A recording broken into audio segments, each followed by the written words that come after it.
20살이 됐을 때 대학 때문에 서울로 상경했었어. 지금은 더 심하지만 그 당시 서울의 집값도 어마어마했어. 좀 무리했으면 학교 앞에 있는 대학가에서 자취를 할 수 있었겠지만 우리 집 사정이 안 좋아 등록금에 생활비에 모든 걸 내가 해결해야 하는 상황에서 한 푼이라도 더 아껴야 했어.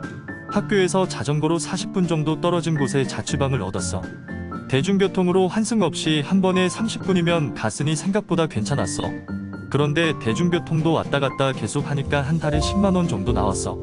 나는 이것마저 아끼고 싶었고 마침 선물 받았던 로또가 3등에 당첨돼서 120만원 정도 받았는데 다음 학기 등록금으로 쓸까 하다가 공부해서 성적장학금 받아보겠다는 패기로 자전거를 사기로 했어. 로드가 빠르니 로드를 사면 등하교가 더 빠르지 않을까 싶어서 로드를 샀어. 초보 라이더에게 익숙하지 않은 로드는 고역이었고 40분 동안 연속해서 자전거를 타는 건 쉽지 않았어. 그래도 한 달 정도 타니깐 좀 익숙해지기도 했고 자전거에 자신감도 관심도 생겨서 이것저것 알아보다가 우리 지역에 자전거 동호회가 있다는 것을 알게 되었어. 그래서 자전거 동호회에 가입했어. 가보니깐 정말 놀라웠어. 나는 그냥 바람막이에 추리닝 바지 입고 헬멧에 자전거만 가지고 나왔는데 거기 있는 사람들은 마치 프로 자전거 선수처럼 여러 장비들 풀장착이었어. 물론 나도 지금은 여러가지 많이 샀지. 아무튼가 20살 된 내가 자전거 같이 타보겠다고 그러고 나왔으니 동호회 형 누나들 입장에서는 많이 귀엽지 않을까 싶지만 동호회는 그런 곳이 아니었어. 나를 이용해서 자신을 추켜 세워보려는 자존감은 낮고 배는 나온 아저씨들의 잔치였어. 그런 아저씨들을 치켜 세워주면 호탕하게 웃으면서 만난 걸 사줬지만 그 누나가 있을 때는 나는 그저 자신들의 깃털을 더 아름답게 만들기 위한 비교 대상이 될 뿐이었어. 누나는 정말 예뻤어. 나랑 띠동갑이었지만 정말 예뻤어. 그런 누나 때문에 수많은 아저씨들이 그 누나 앞에서 나를 깎아내리며 자신들을 더욱 부각시켰어. 나도 남자인지라 누나 앞에서는 멋진 남자이고 싶은데 아저씨들이 나를 깎아내릴수록 나는 작아졌어. 참고로 누나는 32살이었고 아저씨들은 40대였어. 당연히 누나랑은 말도 몇 번 섞어보지 못했어. 그러다 동호회에서 장거리 라이딩을 한 적이 있었는데 어쩌다가 누나가 동호회 사람 말고 이상한 사람 따라가는 바람에 바로 뒤에 있던 나까지 같이 나고돼서 일행들이랑 떨어졌어. 아무리 가도 못 따라가서 둘이 그냥 카페 들어가서 죽치고 있었어. 그때 누나랑 참 많은 이야기를 나눴고 번호도 교환했어. 그러다가 동호회 사람들이 데리러 와서 다같이 다시 달렸어. 웃긴 게 다른 사람 나고되면 그냥 버리고 가면서 그 누나 나고되면 끝까지 찾아서 데리고 가더라고. 그날 카페에서 대화할 때 내가 여름에 국토종주를 갈 거라는 이야기를 한 적이 있었는데 방학이 다가오던 때 누나가 그 이야기를 기억하고서는 나보고 여름에 국토종주 참가해? 라고 물어봤어. 그렇다고 하니 누구랑 가냐는 말에 나는 혼자 간다 말했어. 그랬더니 누나가 그럼 나도 가도 돼?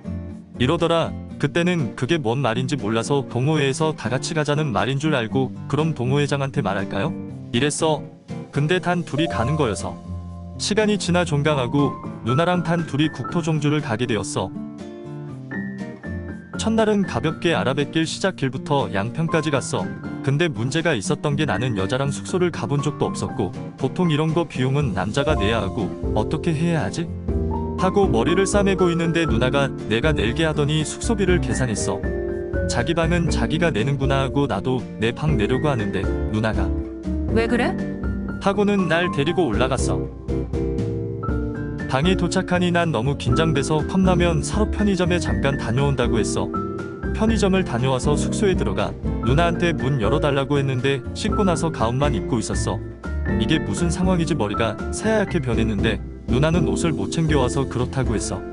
들어가 보니 누나 옷들은 의자에 걸어놓고 말리고 있었어. 나도 씻고 나니 옷을 안 챙겨왔더라고. 그래서 나도 가운만 입고 나왔어. 나오니까 누나가 컵라면 해놨길래 컵라면 먹고 TV 보다가 아무 일도 없이 잠들려고 했어. 이런 분위기에 맨정신으로 잠자기엔 힘들었어. 결국 누나랑 밤을 샜지. 결국 다음날 도저히 자전거 탈 수 없겠다 싶어서 지하철 타고 집 갔어.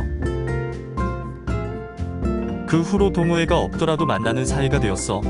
저녁을 같이 먹거나 공강 때는 누나 불러서 자취방에서 놀았어. 그때 나는 당연히 누나랑 사귀는 건 줄 알았어. 그래서 남들처럼 데이트도 하고 싶었는데 내가 사랑한다고 하면은 누나는 대답 없고 생각해보면 손잡고 걸어본 적이 없었네. 누나는 나를 파트너라 생각했고 나는 누나를 애인이라 생각했어. 결국 누나랑 싸우고 만나지 않게 되었지. 그렇게 나는 이별도 안 했는데 이별의 아픔의 군대로 갔고 첫 휴가 나왔을 때 동호회장 아저씨가 고기 사준다 해서 만났어.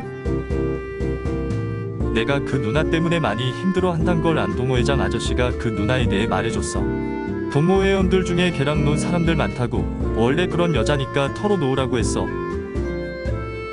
시간이 지나 난 전역을 하게 되었고 오랜만에 동호회에 갔어. 그 누나도 아직도 있더라고. 동호회장이랑 얘기하다가 들었는데 그 누나가 이제 결혼한다고 했어. 상대로는 동호회 신입으로 들어온 치과의사 아저씨였어. 불쌍한 아저씨는 아무것도 모르고 결혼하겠지.